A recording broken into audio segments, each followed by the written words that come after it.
రాష్ట్రంలో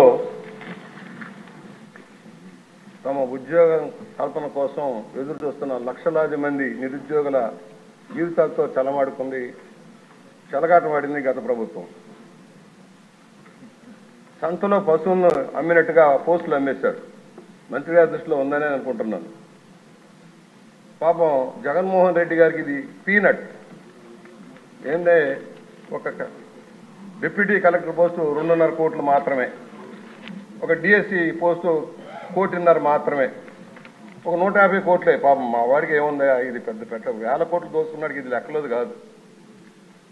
అందువల్ల కానీ పేద విద్యార్థుల జీవితాలతో చెలగమాడారు. 162 పోస్టులకి గత ప్రభుత్వంలో చంద్రబాబు గారు నోటిఫికేషన్ ఇస్తే ప్రభుత్వం మారాక ఆయన పబ్లిక్ సర్వీస్ కమిషన్ని సొంత జాగీర్దారులాగా వాడుకున్నాడు. అక్కడ పిఎస్ఆర్ ఆంజనేయులు పెట్టాడు, గౌతమ్ సవాంగ్ని చైర్మన్గా పెట్టాడు, తను చెప్పినట్టుగా ఆడించాడు.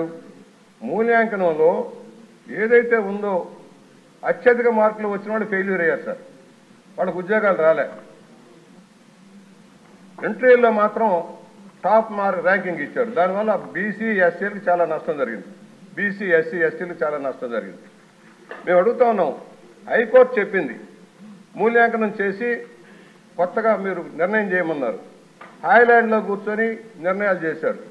దాన్ని ప్రకటించకుండా హైకోర్టుకు తప్పుడు సమాచారం ఇచ్చారు. దాని ద్వారా మరలా మూల్యాంకనం ఎస్ఆర్ కాలేజీలో కూర్చొని మళ్ళా మూల్యాంకనం చేశారు 2 సార్లు. దాని ద్వారా తనకు ఎవరైతే డబ్బులు ఇచ్చారో తమ ప్రాబల్యం కలిగిన వాళ్ళకి, తమ అనుమాయులకి పదవులు కట్టబెట్టడం కోసం భారీ కార్యక్రమం చేశారు. దీనివల్ల గందరగోళం వచ్చింది. 162 మందికి పోస్టులు ఇచ్చేశారు. తాంబూలాలు ఇచ్చాం, తన్నుకు చావండి అన్నట్టుగా అయింది కార్యక్రమం. ఇవాళ ఎవరైతే బాధితులు ఉన్నారో వాళ్ళు కోర్టుకు వెళ్ళారు. ఇవాళ కోర్టు జ్యూరిడిక్షన్లో ఉన్న ప్రభుత్వం నిర్ణయం తీసుకోవాల్సిన అవసరం ఉంది. ఎందుకంటే న్యాయం చేయాలి, నిరుద్యోగులకు న్యాయం చేయాలి. అసలే పోస్టులు తక్కువ. గ్రూప్ 2లో కూడా అదే జరిగింది. మంత్రి గారి దృష్టికి తీసుకొస్తున్నాను అధ్యక్ష. గ్రూప్ 2లో కూడా సేమ్ అదే పరిస్థితి వచ్చింది. గ్రూప్ 1లో ఎలా జరిగిందో గ్రూప్ 2లో కూడా అదే జరిగింది. భారీ ఎత్తున చేతులు మారింది డబ్బులు. ఎవరైతే సర్వీస్ కమిషన్లో తమ మనుషులను పెట్టి దోపిడీ చేస్తారో వాళ్ళ మీద చర్యలు తీసుకోవాలి. సెక్రటరీ కావచ్చు, చైర్మన్ కావచ్చు. కోర్టును కూడా తప్పుదారి పట్టించి తప్పుడు అఫిడవిట్లు సబ్మిట్ చేసినందుకు వాళ్ళ మీద చర్యలు తీసుకోమని డిమాండ్ చేస్తా ఉన్నాను. 6 నెలల్లో కంప్లీట్ చేయమంటే ఎందుకు కాలేదు? స్పెసిఫిక్ డేట్ నిర్దేశించింది కోర్టు. 21 డిసెంబర్ 31 లోపల ఫలితాలు ప్రకటించమంటే ఎందుకు ప్రకటించలేదు? ఇవన్నీ తప్పుడే కదా. అందువల్ల నిరుద్యోగ యువతతోటి ఆటలాడుకున్న ఎవరైతే ఉన్నారో అధికారులందరి మీద చర్యలు తీసుకోవాలి. అసలు పబ్లిక్ సర్వీస్ కమిషనే ప్రక్షాళన చేయాల్సిన అవసరం ఉంది. అన్ని రంగాల్లో కానీ దాన్ని అప్రతిష్టపాలు చేశారు.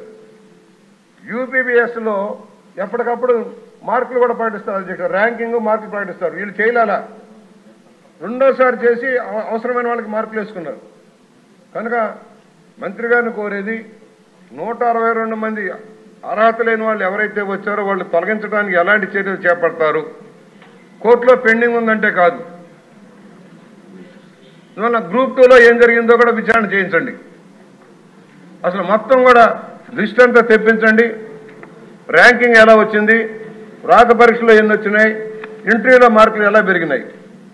అంత మేధావులైతే రాత పరీక్షలో రావాలి కదా. డిజిటల్గా ఎందుకు చేశారు?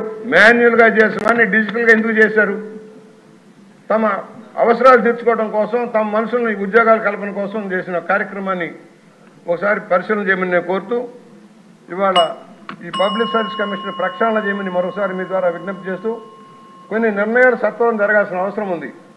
ఇవాళ లోకేష్ బాబు గారు ఇక్కడే ఉన్నారు కనుక విద్యా వ్యవస్థని, ఉద్యోగ వ్యవస్థని సర్వనాశనం చేసిన గత ప్రభుత్వ చర్యలను వెంటనే సరిదిద్దాలంటే యూనివర్సిటీని కూడా ప్రక్షాళన చేయాల్సిన అవసరం ఉంది. యూనివర్సిటీని కూడా సర్వనాశనం చేశారు.